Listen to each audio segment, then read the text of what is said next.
Hey everyone, welcome back. Today we're going on a deep dive into Abu Dhabi. Abu Dhabi. Yeah, the capital of the United Arab Emirates. Right. So think desert landscapes, right? Meeting like futuristic skylines. Yeah. That kind of fascinating blend of like history and innovation. Yeah. And we've got some excerpts from a podcast all about Abu Dhabi. Ooh. And believe me, it is packed with insights. That's great. So let's unpack what makes this place tick, shall we? Let's do it. Sounds good. So first things first, right? You got to understand that Abu Dhabi Yeah. isn't just a city. Oh, It's an emirate. an emirate. Yeah. Think of it like a state, Okay. each with its own ruler. And Abu Dhabi is the largest of the 7 emirates that make up the UAE. Really? Yeah, covering a vast majority of the country's landmass. Wow, I didn't realize Abu Dhabi was that big. Yeah, So we're talking way more than just the city itself. absolutely. Wow. And even the city of Abu Dhabi has a unique geographical setup. Okay. It's located on an island connected to the mainland by bridges. Okay. So historically, this offered protection, and today it provides a strategic advantage for trade and development. That makes sense. Yeah. But being largely desert, I imagined it must be a pretty uniform landscape, right? Like sand dunes as far as the eye can see. Well, that's where things get interesting. Okay. Despite its desert environment, Yeah. Abu Dhabi boasts a surprisingly diverse ecosystem. Really? You can find lush mangroves and even flamingos along its coastline.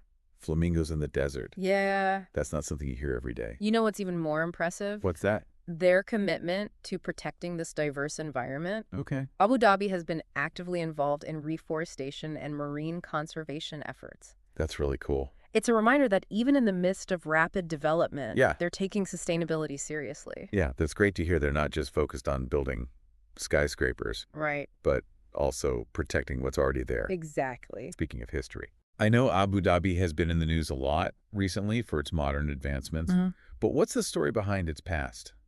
Well, the history of Abu Dhabi stretches back thousands of years. Thousands. Over 8,000 to be precise. Wow. We're talking settlements that predate many of the world's oldest cities. Wow, 8,000 years. That's mind-boggling. I know. Who are like the original inhabitants of this area? So the Bani Yas tribe, Bani Yas tribe. a nomadic group, Okay. were the original inhabitants and are considered the founders of the emirate. Okay. And their leader, Sheikh Diab bin Isa, established the emirate back in the 18th century, 18th century. setting the stage for what Abu Dhabi is today. So from nomadic tribes to a global powerhouse, Yeah, that's quite a journey. it is. What was the turning point? The discovery of oil in 1958 was a major turning point. Okay. It transformed Abu Dhabi from a quiet trading post Wow. into a center of economic activity. Huh. Sheikh Zayed bin Sultan Al Nahyan, Sheikh Zayed. who took leadership around that time, played a pivotal role in shaping the Emirates' future. So Sheikh Zayed seems like a pretty important figure. He was. What was so special about his leadership? His vision was remarkable. Okay. He understood the importance of leveraging oil wealth Yeah. to modernize Abu Dhabi, Uh-huh. but also recognized the need to preserve its cultural heritage. Oh, wow. It was a delicate balance, Yeah. and he managed to achieve both. Wow. A legacy that continues to shape Abu Dhabi today. That's impressive. Yeah. So oil wealth is at the heart of Abu Dhabi's success. It certainly played a significant role, Yeah. but Abu Dhabi isn't resting on its laurels. Okay. They're actively working to diversify their economy. That sounds smart. Yeah. What are some of the key sectors they're focusing on? So the key sectors are energy, Energy. still a big one, but with a growing emphasis on renewables. Renewables. Finance, real estate, tourism, and manufacturing. So they're not putting all their eggs in one basket. Exactly. What are some examples of how this diversification is playing out? Sure. I'm all about seeing these ideas come to life. A prime example is Masdar City, Masdar City. a planned city on the outskirts of Abu Dhabi. Okay. It's designed from the ground up to be a model of sustainable urban living, Wow. relying heavily on renewable energy sources like solar power. Hold on, they're powering an entire city with solar energy? Yeah, How does that even work? that's the remarkable part. Okay. It's not just about solar panels. Yeah. It's about integrated design. Okay. So the city's layout, building materials, transportation systems, everything is designed to minimize energy consumption and maximize efficiency. So they're thinking holistically, Yeah, not just about individual technologies, Oh, right. but how they all work together. That's impressive. it really is. Yeah. And Masdar City isn't just a technological showcase. Okay. It's a functioning community with residents, businesses, and research institutions. I'm getting the sense that Abu Dhabi isn't just about skyscrapers and oil rigs. They're really trying to build a sustainable future. You're picking up on a key theme here. Yeah. Abu Dhabi is investing heavily in innovation, and that includes a strong commitment to sustainability. That's really interesting. Are there any other standout examples of this innovation in action? Well, let's talk about the Emirates Palace. The Emirates Palace. Have you seen pictures? Of course, it's absolutely breathtaking. Yeah. Almost like something out of a fairy tale. Exactly. Pure opulence. Yeah. It's become a symbol of Abu Dhabi's luxury tourism industry, attracting visitors from around the world. So they're not just building a sustainable future. Right. They're also creating a luxurious one. And they're not afraid to make bold architectural statements either. Okay. Take the Louvre Abu Dhabi, for example. I've heard of it, but what makes it so special? It's a masterpiece of modern architecture, designed by Pritzker Prize-winning architect Jean Nouvel. Oh, wow. It houses incredible works of art from around the world, Wow. showcasing Abu Dhabi's ambition to become a global cultural hub. It sounds like they're combining architectural grandeur with a celebration of global culture. Precisely. Yeah. It's a testament to Abu Dhabi's vision and their commitment to creating a city that's both modern and culturally rich. So we've got a futuristic, sustainable city, Yeah. a luxurious palace, Right. and a museum that's an architectural marvel. Uh-huh. It sounds like Abu Dhabi is going all out when it comes to infrastructure. They are. Okay. And that infrastructure is designed not just to be functional, Okay. but also to make a statement. Uh-huh. Take the Abu Dhabi Corniche, for example. The Abu Dhabi Corniche. Yeah, it's a stunning waterfront promenade with parks, beaches, and cafes. Oh, nice. A perfect blend of urban development and leisure. That sounds amazing. I can just picture myself strolling along the Corniche enjoying the sea breeze. And if you're looking for a bit more excitement, Yeah. there's Yas Island. Yas Island. What's so special about it? Well, for starters, it has the Yas Marina Circuit, Okay. which hosts the Abu Dhabi Grand Prix. The Grand. But it's also home to Ferrari World, Warner Bros. World, Yas Water World, and a whole host of other attractions. It was like a one-stop shop for entertainment. They've taken every form of entertainment and packed it onto one island. Wow. And of course, there are world-class golf courses, marinas, and shopping malls too. It sounds like Abu Dhabi has something for everyone, Absolutely. from thrill seekers to those who just want to relax and enjoy the scenery. You're absolutely right. Yeah. But with all this development, with all this focus on the future, Yeah. you might wonder, how are they preserving their cultural heritage? That's a great question. Yeah. It would be a shame to lose sight of their roots amidst all this progress. Where does that fit into the picture? That's something we'll delve into in the next part of our deep dive. Ooh, a cliffhanger. Yeah. Okay, sounds good. I can't wait. Stay tuned. Welcome back to our deep dive into Abu Dhabi. Ooh, yeah. As we were just discussing, amidst all the modern advancements, Right. Abu Dhabi hasn't forgotten its roots. You're right. It's like they're saying, Yeah. we're proud of where we come from, and we're going to take that with us as we move forward. Exactly. So how are they weaving that cultural heritage into their modern identity? They've taken a multifaceted approach. Ah. They've invested heavily in preserving historical sites, Okay. promoting traditional arts and crafts, and celebrating their cultural identity through festivals and events. Okay, that makes sense. But what does that look like in practice? Sure. Give me some specifics. Yeah. What kind of historical sites are we talking about? Well, one place you absolutely can't miss is Al Hassan Palace. Al Hassan Palace. It's the oldest building in Abu Dhabi, Really? dating back to the 18th century. Wow. It's been meticulously restored Okay. and now houses a museum that tells the story of the Emirates' history.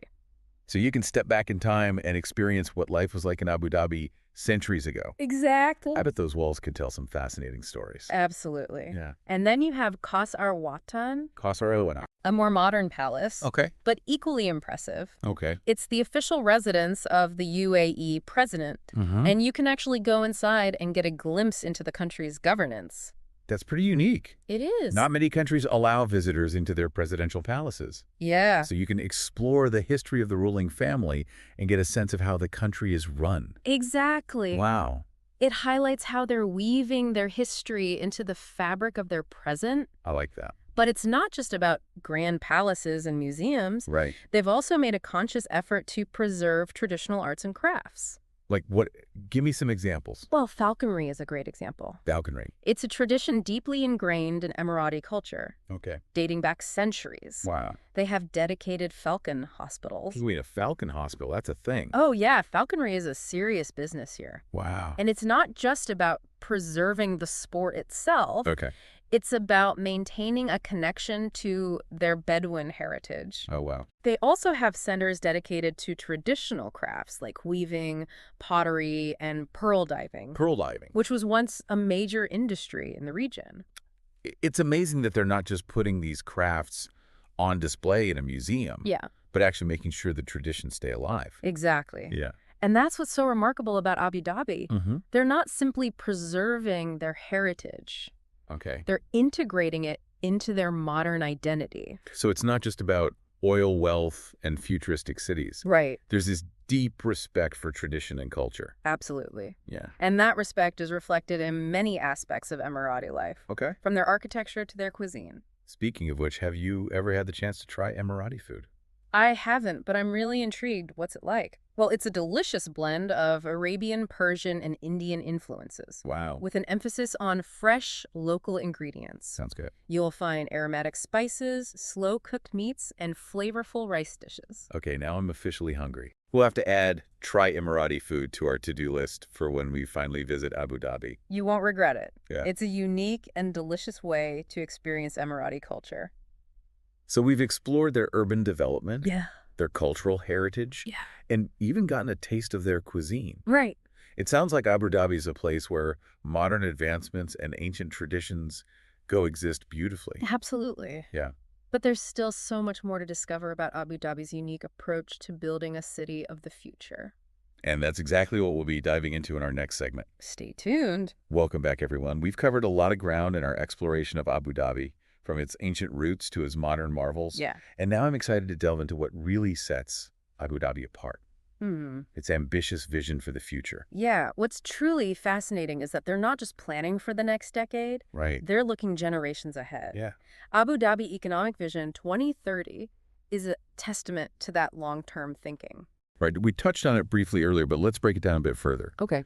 What are the key pillars of this vision? Essentially, it's about building a knowledge-based, Okay. diversified, and sustainable economy. So it's not just about economic growth for the sake of it. Right. It's about creating a society that's prosperous and sustainable. Yeah, I like that. exactly. And to achieve that, they're investing heavily in education, healthcare, technology, and as we've discussed, renewable energy. Speaking of technology, Yeah. we talked about their exploration of Hyperloop technology. Hyperloop. Imagine a world where you can travel between cities at incredible speeds, Right. making a bullet train look like a tortoise.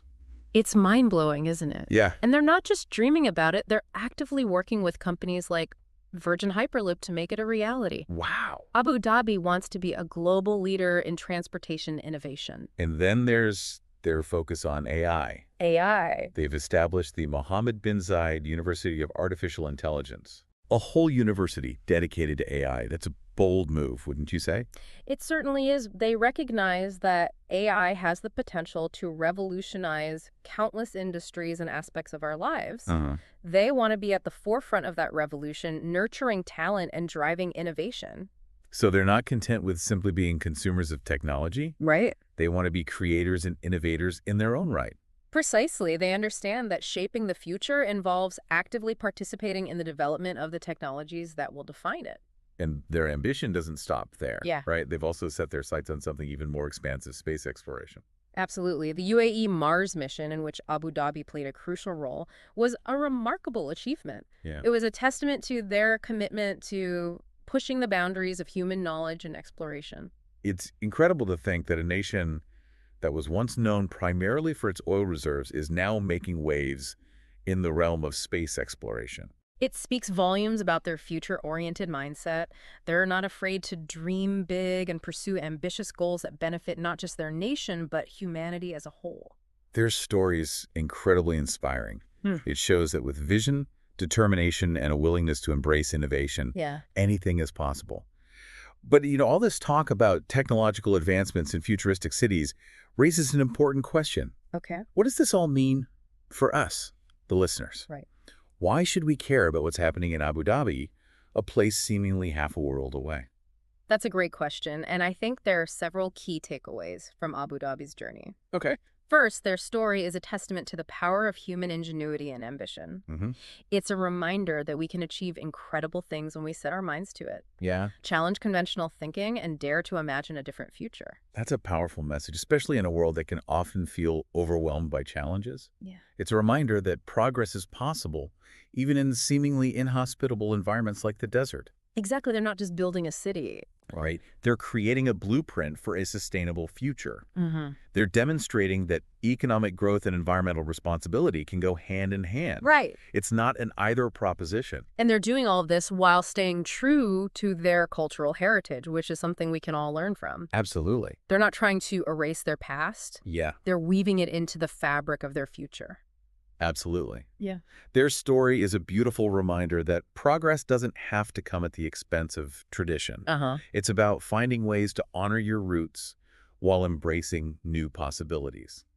So as we wrap up our deep dive into Abu Dhabi, I'm left with a feeling of optimism and excitement. Me too. Who knew that a place I once associated mostly with oil and deserts could offer such valuable lessons for the future? It's been an incredible journey exploring a city that's both rooted in history and reaching for the stars. Right. It's a reminder that the most compelling stories are often those that blend tradition and progress, heritage and innovation. Well said. And on that note, I want to leave our listeners with a final thought. Okay. Imagine a world where cities are designed not just for efficiency, but for sustainability, Yeah.